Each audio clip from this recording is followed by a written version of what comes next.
जैसे ही मैंने आंखें खोली, मुझे अपने पास एक औरत की सांसों की आवाज सुनाई दी। उसकी सांसें हल्की, रुक रुक कर और कांपती हुई चल रही थीं। मैंने सिर घुमाया और खिड़की के बाहर से आती फीकी रोशनी में उसका चेहरा देखा। इतने अंधेरे में भी वह बेहद खूबसूरत लग रही थी, लेकिन उसके हंसली के पास पड़े बैंगनी निशान दिल दहला देने वाले थे। ये सब क्या हुआ था? बेल्ट के वार, बोतल टूटने की आवाज और एक औरत की चीखें। उसके शरीर पर मौजूद वे सारे घाव मैंने ही दिए थे। मेरा पुनर्जन्म हो गया था और मैं अपने ही नाम वाले एक दूसरे आदमी के शरीर में आ गया था। वह शराबी पत्नी को पीटने वाला और पूरी तरह निकम्मा इंसान था। मैन चेन जुइशेंग, जो कभी 100 अरब युआन का कारोबारी दिग्गज था, अब इस टूटे हुए घर का मालिक बन चुका था। एक ऐसा सड़ा हुआ शराबी जो अपनी पत्नी को पीटता था। तुम जाग गए? क्या नींद नहीं आ रही? मैं तुम्हारे लिए थोड़ी चाय डाल देती हूँ। जरूरत नहीं है, तुम सो जाओ। मैंने अपनी आवाज को जितना हो सके उतना नरम रखा, लेकिन वह डरे हुए खरगोश की तरह सहम गई। नंगे पैरों से ठंडे सीमेंट के फर्श पर चलते हुए वह दरवाजे तक गई और अनजाने में पीछे मुड़कर देखने लगी। उसने मेरी तरफ नहीं, बल्कि कोने में सो रही अपनी बेटी चेन चेन की तरफ देखा। अपनी बेटी की ओर डाली गई उसकी उस नजर और उसकी आंखों में भरे भावों ने मेरे दिल को जैसे बेरहमी से जकड़ लिया। कारोबारी दुनिया में वर्षों की चालबाजियों ने मेरे दिल को पत्थर बना दिया था।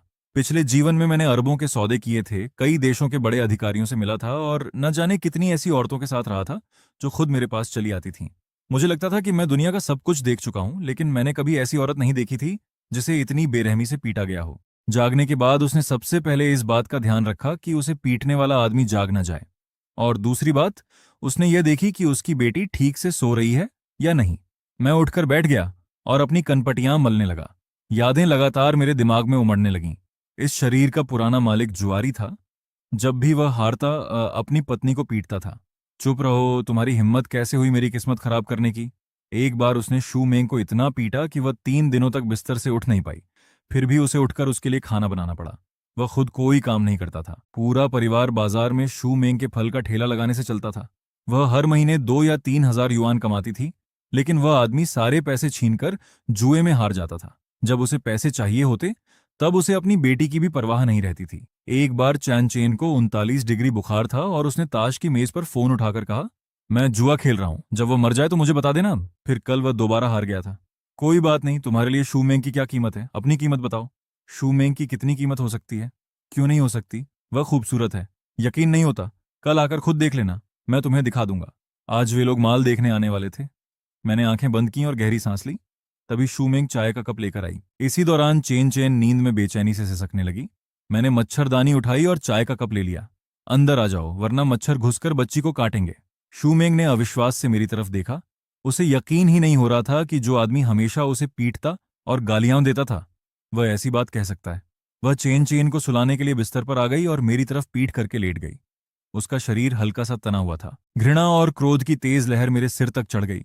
उसके बाद मेरे में उससे भी अधिक तीखा और असहनीय दर्द उठा। जब वे बटन खोल रही थी, मैंने उसका हाथ पकड़ लिया। शूमेंग। मैंने पहली बार गंभीरता से उसका नाम लेते हुए उसकी आंखों में देखा। मेरी बात ध्यान से सुनो। अब तुम्हें यह सब करने की कोई जरूरत नहीं है। उसका पूरा शरीर बुरी तरह कांप उठा। मितली और गुस्से की एक तेज लहर मेरे सिर तक चढ़ गई। उसके तुरंत बाद मेरे दिल में उससे भी अधिक प्रचंड और चुभता हुआ दर्द उठा। जैसे ही वह बटन खोल रही थी, मैंने उसका हाथ पकड़ लिया। शूमेंग। मैंने पहली बार गंभीरता से उसका नाम लेते हुए उसकी आंखों में देखा। मेरी बात ध्यान से सुनो। अब तुम्हें यह सब करने की जरूरत नहीं है। उसका पूरा शरीर बुरी तरह कांप उठा। उसकी आंखें सदमे और उलझन से फैल गईं। उनमें एक ऐसी हल्की सी उम्मीद भी थी जिसे वह दिखाने की हिम्मत नहीं कर पा रही थी। सो जाओ, मैं तुम्हें और चेन चेन को एक अच्छी जिंदगी दूंगा। ये कहते समय मेरे दिमाग में आगे की योजना पूरी तरह साफ हो चुकी थी। जैसे ही सुबह हुई, मैं जाग गया। ये मेरी आदत नहीं थी, बल्कि सब कुछ तुरंत बदल देने की बेचैनी मेरे सीने में जल रही थी और मुझे सोने नहीं दे रही थी। शूमेंग बेहद हल्के कदमों से चेन चेन को नीचे उतार रही थी। मुझे जागा हुआ देखकर वह घबरा गई। माफ करना, मैंने उठकर बैठते हुए कहा। तुमने मुझे नहीं जगाया, मैं खुद ही जाग गया था। आज मैं चेन चेन को स्कूल छोड़ दूंगा और फिर तुम्हारे साथ ठेले पर चलूंगा। आजकल कारोबार अच्छा नहीं चल रहा है। मैं जानता था कि उसे लगा मैं फिर से पैसे मांगना चाहता हूं। डर अब उसकी आदत बन चुका था, लेकिन इस बार मैंने कोई सफाई नहीं दी। मैं उठकर रसोई में चला गया। फ्रिज में केवल कुछ अंडे और एक कटोरी बचा हुआ चावल था। उसकी खाली हालत देखकर दिल टूट रहा था। जब मैं सुनहरे और खुशबूदार अंडे वाले तले हुए चावल की 2 प्लेटें लेकर बाहर आया, तो शूमेंग और चेन चेन एक तरफ खड़ी मुझे ऐसे देख रही थीं जैसे कोई समझ से बाहर चमत्कार देख लिया हो। चेन चेन ने अपना छोटा सा चेहरा ऊपर उठाया और कहा, माँ पापा खाना बना सकते हैं। शू मेंग ने कोई जवाब नहीं दिया। वह केवल उलझे हुए भावों से मुझे देखती रही। बाजार शोर और अफरा तफरी से भरा था। मैं शू मेंग के फलों के ठेले के सामने खड़ा हल्का सा माथा सिकोड़ रहा था। ठेला बहुत साधारण था। उस पर केवल एक ही किस्म के सेब बेतरतीब ढंग से रखे थे और फटे हुए गत्ते पर टेढ़े मेढ़े अक्षरों में प्रति जिन 3.8 युआन लिखा था। बगल वाली सब्जी बेचने वाली चिल्लाई, अरे वाह, आज जोईशेंग मदद करने आया है। वह हर कुछ कदम पर पीछे मुड़कर देखते हुए चली गई। मैं नीचे बैठा उन पतली लाल प्लास्टिक की थैलियों में से एक उठाई और हाथ में उसका वजन महसूस किया। फिर मैंने आसपास तेजी से गुजरती भीड़ को देखा, जो हर ठेले को नजरअंदाज कर रही थी। मांग को तुरंत भड़काने की एक योजना मेरे दिमाग में साफ हो गई। मैंने फेंके हुए डिब्बे से सख्त गत्ते का एक टुकड़ा उठाया, जमीन पर पड़ा मार्कर लिया और उस पर 2 बड़ी पंक्तियां लिख दी। इसके बाद मैंने बिना झिझके 3.8 युआन वाला बोर्ड फाड़ दिया और नया बोर्ड सबसे दिखाई देने वाली जगह पर रख दिया। बगल वाली आंटी झुककर उसे देखने लगी और हैरानी से चिल्लाई, एक थैला 20 युआन, जितना चाहो खुद भरो। चान जुइशेंग, क्या शराब पीकर तुम्हारा दिमाग खराब हो गया है? इस तरह तो तुम्हारे कपड़े तक बिक जाएंगे। मैं धीरे धीरे खड़ा हुआ और मुस्कुराकर उनकी तरफ देखा। दिन आंटी, हिसाब किताब केवल लागत के आधार पर नहीं किया जाता। मुझे सेब के इस एक थैले से मुनाफा नहीं चाहिए। मैं कम से कम समय में पूरा माल बेचकर नकदी का प्रवाह शुरू करना और इस ठप पड़े ठेले में दोबारा जान डालना चाहता हूँ। नए बोर्ड ने जल्दी ही अपना असर दिखाना शुरू कर दिया। एक अधेड़ आदमी पास आया। मालिक, क्या सच में 20 युआन में एक थैला मिलेगा और हम उसे खुद भर सकते हैं? सेब खट्टे तो नहीं है? मैंने सहजता से एक सेब उठाया, कुशलता से उसका एक टुकड़ा काटा और उसकी तरफ बढ़ा दिया। छक कर देखिए, मीठा है या नहीं ये आप खुद बताइए। उसने सेब छका, बिना कुछ कहे एक थैला उठाया और पागलों की तरह उसमें सेब भरने लगा। उसने थैला लगभग फाड़ ही दिया था। मैं हंसा और बोला, जब तक आप थैला उठा सकते हैं सारे सेब आपके हैं। यह वाक्य जैसे किसी बांध का दरवाजा खोल गया। चारों तरफ से भीड़ उमड़ पड़ी। 20 युआन कोई बड़ी रकम नहीं थी, लेकिन जितना चाहो खुद भरो, इन शब्दों ने इंसानी स्वभाव की सबसे मूल लालसा को तुरंत जगा दिया। बगल वाली आंटी की मुस्कान चेहरे पर ही जम गई। वह मुंह खोले की तरह सेब भरती भीड़ और तेजी से घटते सेबों के ढेर को देखती रही। उनका लोहे का बांट जमीन पर गिर गया और उन्हें पता तक नहीं चला। अपना काम खत्म करके शूमेंग चिंता में वापस आ रही थी। दूर से अपने ठेले को भीड़ में डूबा देखकर उसका चेहरा डर से सफेद पड़ गया। उसे लगा कि मैंने फिर कोई मुसीबत खड़ी कर दी। वे घबराकर भीड़ को धकेलती हुई अंदर आई, लेकिन सामने का नजारा देखकर स्तब्ध रह गई। उसने देखा कि मैं ठेले के पीछे स्थिर खड़ा था। न मैं किसी के सामने झुक रहा था, न गुस्सा कर रहा था। बस शांत रहकर पैसे ले रहा था और थैलियां दे रहा था, जबकि आसपास के लोग पागलों की तरह सेब लूटने में लगे थे। वे सेब जो पहले पूरे दिन में मुश्किल से बिकते थे, उसकी आंखों के सामने गायब होते जा रहे थे। जब उसने एक थैला 20 युआन, जितना चाहो खुद भरो वाला बोर्ड देखा, तो उसका चेहरा सफेद पड़ गया। क्या तुम पागल हो गए हो? 20 युआन में जितना चाहें उतना भरेंगे तो हमारा सब कुछ डूब जाएगा। उन्हें जितना भरना है भरने दो, फिर भी हमें मुनाफा होगा। देखो, उन्हें लग रहा है कि उन्हें बहुत बड़ा फायदा मिल रहा है, इसलिए वे खुद दौड़कर हमें पैसे दे रहे हैं। वह स्तब्ध होकर लोगों की लंबी कतार देखने लगी। हमने कितना बेच लिया? लगभग 500 युआन का। 500? उसकी आंखें फैल गईं और वह मुझे किसी अजनबी की तरह देखने लगी। सेब लगभग खत्म हो चुके थे, लेकिन पीछे अभी भी लंबी कतार थी। मैंने उससे पूछा, और माल मंगाए? कतार में खड़े लोग तुरंत चिल्लाए, मालिक जल्दी और माल मंगवाओ। शू मेंग ने फौरन फोन किया और मेरे निर्देश के अनुसार एक पूरा ट्रक सेब मंगवा लिया। ली ट्रक चलाकर आया। ये नजारा देखकर वह हैरानी से जीभ छटकाने लगा। जब तक हमने हिसाब पूरा किया, ट्रक का अधिकांश माल बिक चुका था। लाओली उंगलियों पर हिसाब लगाते हुए हैरानी से बोला, हे भगवान, आज तुमने 1000 जिन से भी ज्यादा सेब बेच दिए होंगे। शू मेंग को यकीन नहीं हुआ। उसने पूछा, कुल बिक्री कितनी हुई? मैंने जवाब दिया, लगभग 4300 युआन। इतना पैसा कोई बड़ी बात नहीं है, लेकिन इस परिवार को दोबारा अपने पैरों पर खड़ा करने का यह पहला कदम है। शू मेंग स्तब्ध दिखाई दे रही थी। पहले वह पूरे महीने में भी मुश्किल से इतनी रकम कमा पाती थी। ठेला समेटने के बाद मैं उसे सामान खरीदने ले गया। मांस, मछली और पसलियां खरीदने में लगभग 300 युआन खर्च हो गए।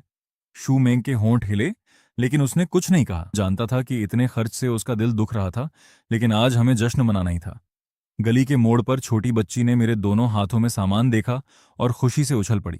पापा, क्या आज दावत होगी? हाँ, खट्टी मीठी मछली और मसालेदार पसलियां बनेंगी। मैं नीचे झुका और उसके छोटे से चेहरे को प्यार से सहलाया। वाह, मैं पापा से सबसे ज्यादा प्यार करती हूँ। वह खुशी से मेरे चारों ओर कूदने लगी। शूमेंग हमें देख रही थी और उसकी आंखों की कठोरता धीरे धीरे नरम हो रही थी। एक समय इस घर में केवल खामोशी और डर हुआ करता था। अब आखिरकार उसमें थोड़ी गर्माहट आ गई थी। हम तीनों बातें करते और हंसते हुए घर की ओर चल पड़े। चैन चैन लगातार चहकती रही और शूमेंग के चेहरे पर हल्की मुस्कान थी। पुनर्जन्म के बाद मैं ठीक यही दृश्य चाहता था। जब हम मोड़ वाली किराने की दुकान के पास पहुंचे तो चेन चेन ने अचानक मेरी कमीज खींची।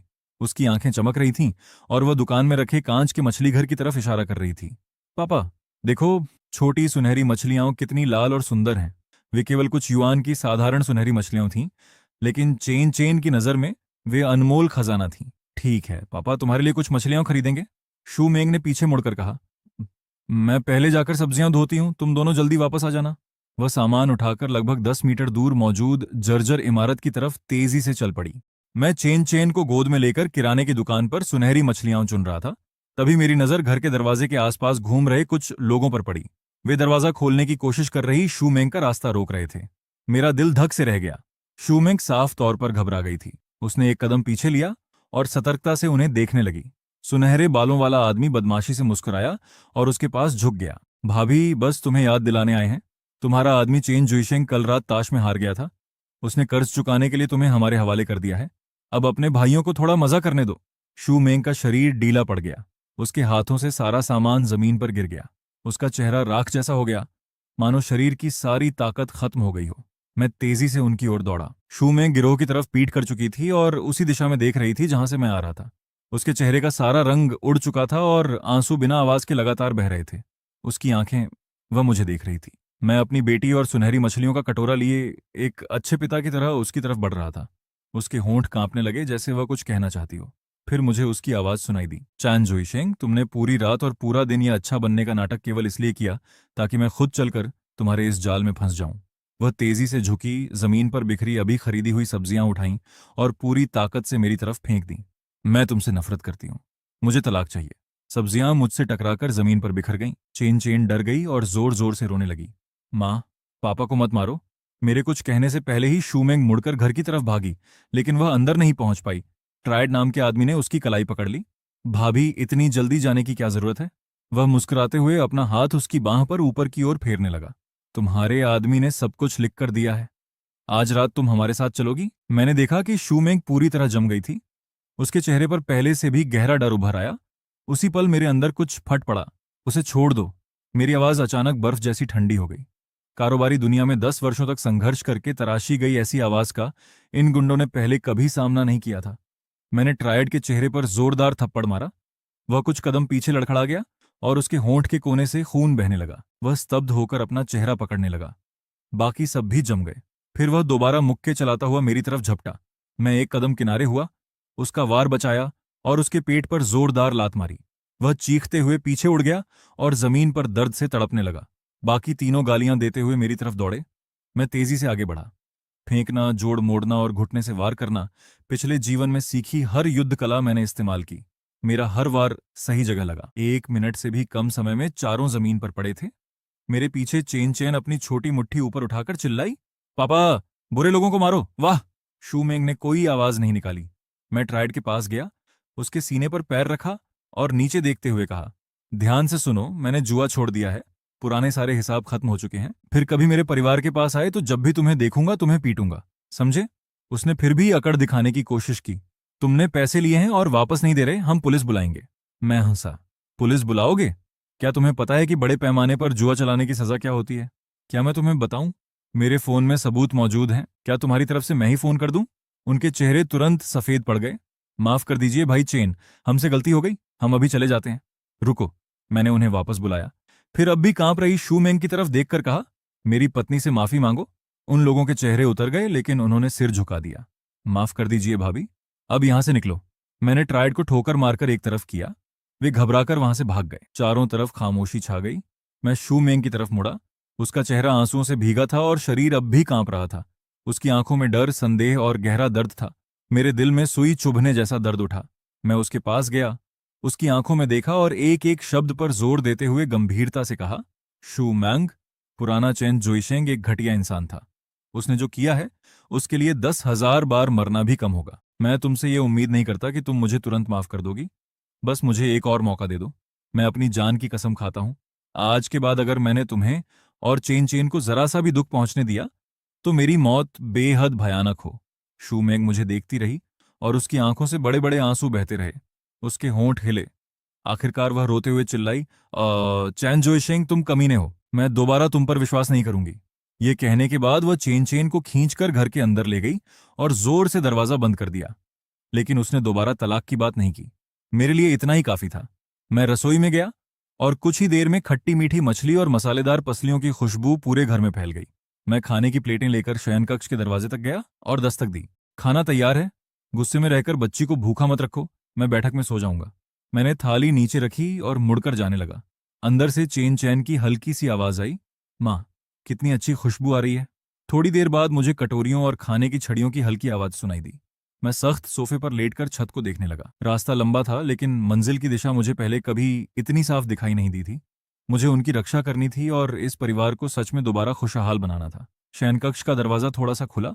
मैंने आंखें बंद कर लीं और सोने का नाटक करने लगा।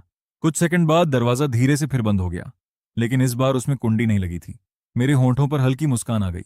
अगले कुछ दिनों तक मैं रोज शूमेंग के साथ ठेले पर गया। एक थैला 20 युआन, जितना चाहो खुद भरो, बाजार की पहचान बन गया। हर दिन 1000 जिनसे ज्यादा सेब लगातार बिकने लगे।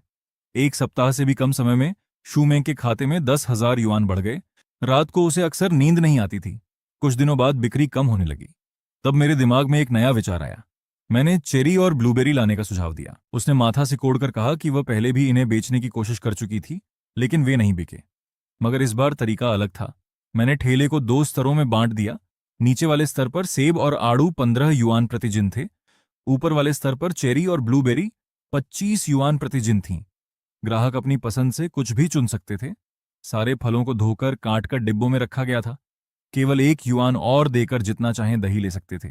1 और युआन देने पर 1 जिन सेब भी मिलते थे। नया ठेला साफ सुथरा और व्यवस्थित था, इसलिए गंदे और बेतरतीब बाजार में वह अलग ही दिखाई दे रहा था। उस दिन की कुल बिक्री 3000 युआन से अधिक हुई। मुझे सबसे अधिक खुशी इस बात की थी कि नीचे वाले सस्ते फलों की तुलना में ऊपर वाले महंगे फल ज्यादा बिके। ठेला बंद करते समय शूमेंग खुद को रोक नहीं पाई और मुझसे इसका कारण पूछ लिया। मैंने उसकी तरफ देखकर मुस्कुराते हुए कहा, क्योंकि महंगे फलों से उन्हें लगता है कि उन्हें और भी बड़ा फायदा मिल रहा है। केवल 10 युआन अधिक देकर वे महंगे फलों में से अपनी पसंद की कोई भी चीज ले सकते हैं। आखिर कौन लालच में नहीं आएगा? कारोबार का मतलब लोगों के दिमाग को समझकर चलना है। उसने मुझे डांटते हुए कहा, तुम हमेशा इतनी चालाकी करते हो। लेकिन उसके होंठों के कोने अपने आप ऊपर उठ गए। उस सप्ताह हमने फिर 10,000 युआन कमाए। मुझे देखने वाली उसकी आंखों में धीरे धीरे फिर से रोशनी लौटने लगी। उस दिन चेन चेन को स्कूल से लेने जाते समय हमने दरवाजे पर अच्छे सूट में खड़े एक आदमी को देखा। वह शूमेंग का बड़ा भाई शूहाई था। भैया! शूमेंग खुशी से उसके पास दौड़ी। शूहाई ने मुश्किल से उसकी तरफ देखा, फिर उसकी चाकू जैसी तेज नजर मेरी तरफ घूमी। जुईशेंग, मेरे साथ सिगरेट का एक पैकेट खरीदने चलो। मैं समझ गया कि वही मुझसे अकेले बात करना चाहता था। वाहन खड़े करने वाली जगह पर पहुंचकर उसने एक BMW की तरफ इशारा किया। इस गाड़ी की कीमत 2 लाख युआन से अधिक है। कैसी लगी? बुरी नहीं है। उसने एक बैंक कार्ड निकाला और मेरे हाथ पर पटक दिया। इसमें 2 लाख युआन है। गाड़ी भी तुम्हारी होगी। कल शूमेंग को तलाक दे देना। बच्ची उसके साथ रहेगी। गाड़ी और पैसे तुम रख लेना। इसके बाद हमारे बीच सब खत्म। शू हाई की बात सुनकर मैंने सिर हिला दिया। भैया, अब मैं बदल चुका हूं। तेंदुआ अपने धब्बे नहीं बदल सकता। शू हाई का चेहरा अंधेरा पड़ गया। शू मेंग हमारी आंखों का तारा थी। देखो, तुम्हारे साथ उसकी जिंदगी कैसी हो गई। शराब और जुआ, बस यही सब किया तुमने। क्या तुम उसके लायक हो? पैसे कम लग रहे हैं। अपनी कीमत बताओ। मेरे भीतर गुस्सा भड़क उठा। मैं जानता था कि वह इस शरीर के पुराने मालिक को गालियां दे रहा था, लेकिन फिर भी उसके शब्द मुझे चुभ रहे थे। मुझे कुछ और महीने दे दीजिए। तुम तो कीचड़ से भी बदतर हो। उसने मेरी बात काट दी। गांव का एक आदमी विश्वविद्यालय चला गया तो क्या खुद को शहर का समझने लगा? अगर उस समय शू मेंग ने गलत फैसला नहीं किया होता तो तुम्हारे जैसे आदमी की औकात ही क्या थी? तुम जैसे लोग पैसे वाले परिवार में शादी करके ऊपर चढ़ना चाहते हो, है ना? खूबसूरत पत्नी से शादी करके इज्जत पाना चाहते हो। क्या तुम इसके लायक हो? मैंने मुट्ठियां भींच लीं, फिर धीरे धीरे उन्हें खोल दिया। मैं किसान का बेटा हूं और एक रसोइया हूं जिसने तुम्हारे परिवार को शर्मिंदा किया है, लेकिन पैसे देकर मुझे खरीदने की कोशिश मत करना। तुम ऐसा नहीं कर सकते। मुझे 3 महीने दो।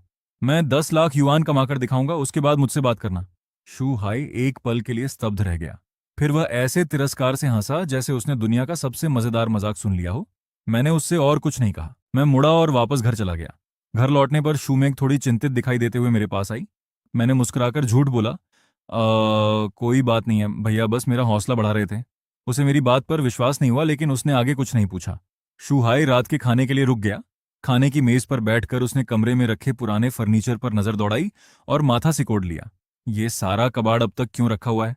क्या तुम्हें डर नहीं लगता कि लोग तुम्हारा मजाक उड़ाएंगे? मैं जवाब देने ही वाला था कि शूमेंग ने मेज के नीचे धीरे से मेरा हाथ खींच लिया। उसने अपने भाई से नरम आवाज में कहा, भैया, जुईशेंग सच में पिछले कुछ दिनों में बहुत बदल गया है। उसने मुझे कई अच्छे सुझाव दिए हैं और हमने कुछ पैसे भी कमाए हैं। शूहाई ने ठंडी आवाज में नाक से फूंकार भरी और कोई जवाब नहीं दिया। तभी उसका फोन बजा।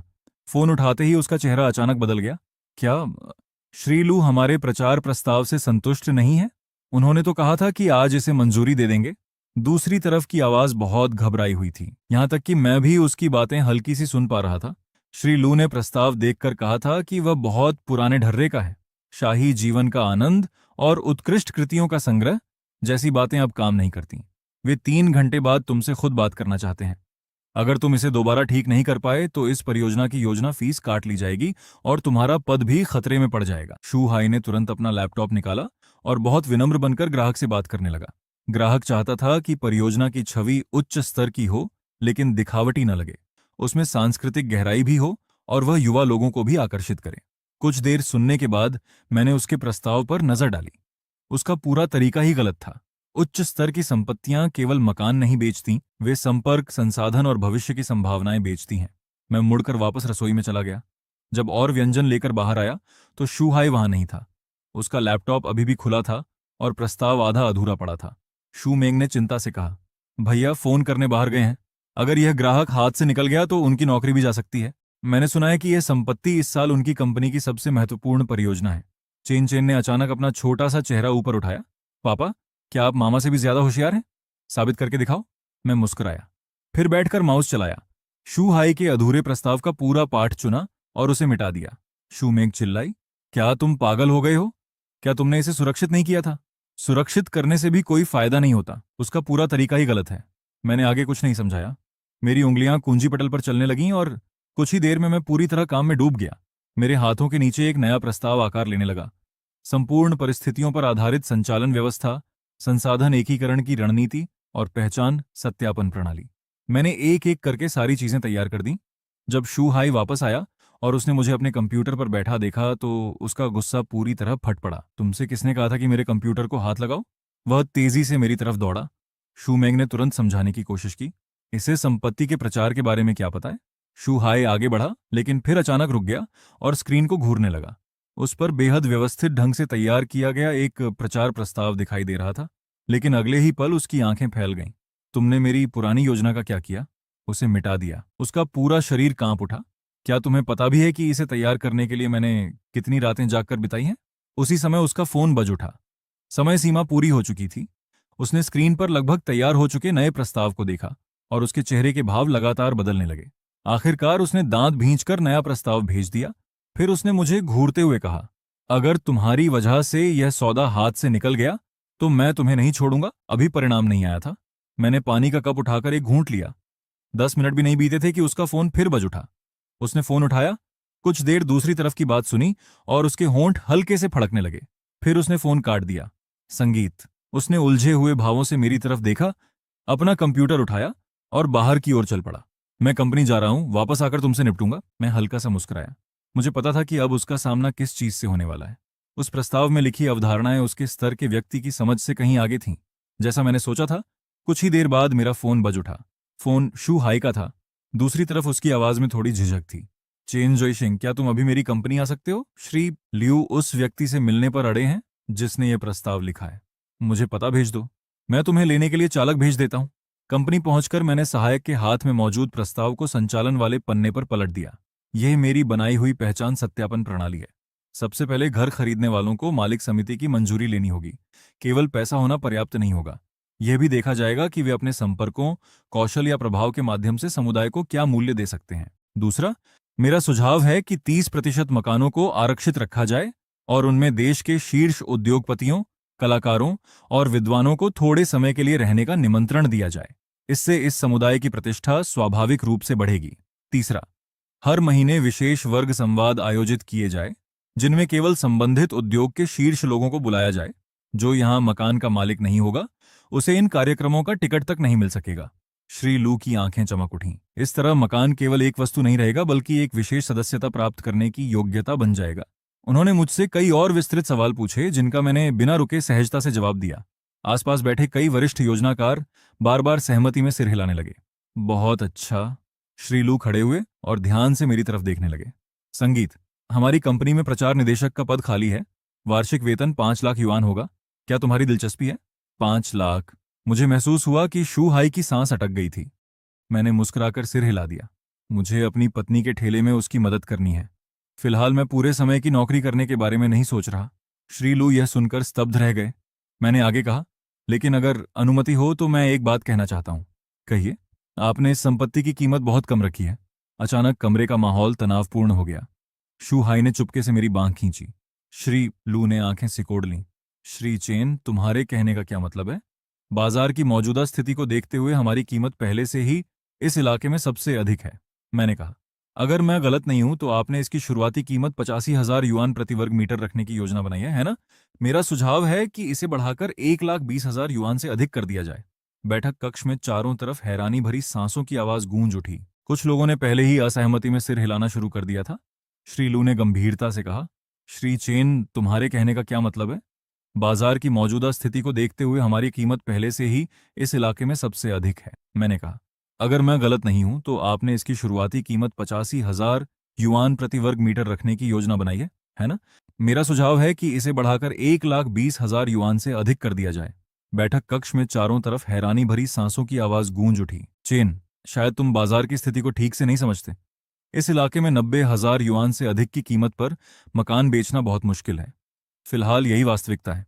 मैं खिड़की के पास गया और परियोजना के पूर्व में मौजूद खाली जमीन की तरफ इशारा किया। पहली बात, पिछले सप्ताह विकास और सुधार आयोग की बैठक के विवरण में पूर्वी नए शहर में रेल परिवहन तंत्र का विस्तार करने की बात लिखी गई थी। दूसरी बात, पिछले महीने निर्माण व्यवस्था की संगोष्ठी में नए महापौर ने नए विकास क्षेत्रों और मुख्य शहर के बीच यात्रा का समय कम करने पर विशेष जोर दिया था। तीसरी बात, योजना विभाग की वेबसाइट पर हाल ही में पूर्वी क्षेत्र के भूमि उपयोग मानचित्र को बदल दिया गया है। आपकी परियोजना के पूर्व में मौजूद जमीन को आरक्षित भूमि से बदलकर परिवहन सुविधा की भूमि कर दिया गया है। पूरा बैठक कक्ष शांत हो गया। सब लोग मुझे घूरने लगे। इन सभी जानकारियों को आपस में जोड़िए और नए महापौर की पिछली सेवा का विवरण देखिए। नानचेंग नए जिले में अपने पिछले पद पर रहते हुए उनका पहला बड़ा फैसला भूमिगत रेल के विस्तार का निर्माण आगे बढ़ाना था। मेरा अनुमान है कि 6 महीनों के भीतर भूमिगत रेल विस्तार की योजना घोषित कर दी जाएगी। उसका स्टेशन आपकी परियोजना के पूर्व में बनने की सबसे अधिक संभावना है। श्री लियू खड़े हो गए। तुम्हें इस बात का कितना यकीन है? मैंने शांत भाव से कहा, 70%। लेकिन संभावना केवल 50% भी हो तो यह दांव लगाने लायक है, क्योंकि खबर सामने आते ही यहां मकानों की कीमत 30% से अधिक बढ़ जाएगी। अभी कीमत बढ़ाकर 1,20,000 युआन करना महंगा लग सकता है, लेकिन 6 महीने बाद इसकी वास्तविक कीमत की तुलना में यह फिर भी कम होगी। इससे भी महत्वपूर्ण बात यह है कि भूमिगत रेल की खबर सामने आते ही आसपास की बड़ी संख्या में आम बाजार वाली आवासीय परियोजनाएं बिक्री के लिए आ जाएंगी। अगर आपने कीमत 85,000 युआन ही रखी तो आपके विशिष्ट समुदाय वाली पूरी पहचान खत्म हो जाएगी। धनवान लोग भूमिगत रेल से दफ्तर जाने वाले साधारण कर्मचारियों के पड़ोसी नहीं बनना चाहते। पूरा बैठक कक्ष बिल्कुल शांत था। श्री लियू पूरे 1 मिनट तक मुझे घूरते रहे। फिर उन्होंने अपना फोन उठाया। सचिव वांग, योजना विभाग के निदेशक लियू से संपर्क करो। पूर्वी नए शहर की भूमिगत रेल योजना के बारे में सावधानी से जानकारी प्राप्त करो। प्रतीक्षा के वे 10 मिनट 10 वर्षों जैसे लग रहे थे। फोन बजा। श्री लियू ने फोन उठाया। दूसरी तरफ की बात सुनते हुए उनका चेहरा लगातार गंभीर होता चला गया। आखिर उन्होंने केवल इतना कहा, पुष्टि हो गई? अच्छा, मैं समझ गया। फोन काटकर उन्होंने मेरी तरफ देखा। मेरी कंपनी में काम करो, प्रचार विभाग के उपाध्यक्ष बन जाओ। वार्षिक वेतन 10 लाख युआन होगा। क्या तुम्हारी दिलचस्पी है? मैंने देखा कि शू हाई का चेहरा लाल हो गया और उसका पूरा शरीर अकड़ गया, लेकिन मैंने फिर भी सिर हिला दिया। मुझे पूरे समय की नौकरी में दिलचस्पी नहीं है। मैं अपने परिवार के साथ अधिक समय बिताना चाहता हूं। श्री लियू कुछ देर तक मुझे देखते रहे, फिर बेबस होकर मुस्कुराए। हर व्यक्ति की अपनी प्राथमिकता होती है, लेकिन मैं फिर भी चाहता हूं कि तुम इस परियोजना से जुड़े रहो। अपनी फीस तुम खुद तय कर सकते हो। मैंने शू हाई की तरफ देखा। वास्तव में शू हाई की बुनियादी समझ बहुत मजबूत है। वह इस योजना की मुख्य अवधारणाओं को समझ चुका है। श्री लियू उसके साथ मिलकर यह काम कर सकते हैं। शू हाई स्तब्ध रह गया। उसने अविश्वास से भरी आंखों से मेरी तरफ देखा। श्री लियू ने कुछ देर सोचा और आखिरकार सिर हिला दिया। ठीक है, ये परियोजना मैं तुम दोनों को सौंपता हूँ। कंपनी से बाहर निकलते समय शू हाई अब भी सपने में दिखाई दे रहा था। उसने अचानक पूछा, तुमने साल के 10 लाख युआन ठुकरा दिए? क्या भूमिगत रेल वाली खबर का विश्लेषण सच में तुमने खुद किया था? मैंने कहा, सारी जानकारी सबके सामने मौजूद है। फलों के ठेले पर मेरी जरूरत है। वह कुछ सेकंड तक चुप रहा, फिर उसकी आवाज हल्की सी कांपने लगी। तुम जानते भी हो कि 10 लाख युआन का क्या मतलब होता है? मैंने 8 साल तक काम किया है और अब जाकर उसके आधे तक पहुंच पाया हूं। मैंने कहा, भैया अगर यह सौदा सफल हो गया तो आप कंपनी के नायक बन जाएंगे। इसके बाद आपके लिए आगे बढ़ने के बहुत सारे रास्ते खुल जाएंगे। मैं गाड़ी में बैठा और वहां से चला गया। पीछे देखने वाले शीशे में मैंने उसे वहीं खड़े होकर काफी देर तक मेरी जाती हुई गाड़ी को देखते पाया। रात के खाने के समय शू हाई फिर घर आया। मैंने शराब की जगह चाय का कप उठाया। भैया, मैंने अतीत में जितनी भी घटिया हरकतें की हैं उनके लिए मैं दिल से माफी मांगता हूँ। शू मिंग स्तब्ध रह गई और उसकी खाने की छड़ियां हवा में ही रुक गईं। मैं जानता था कि वे क्या सोच रही थी।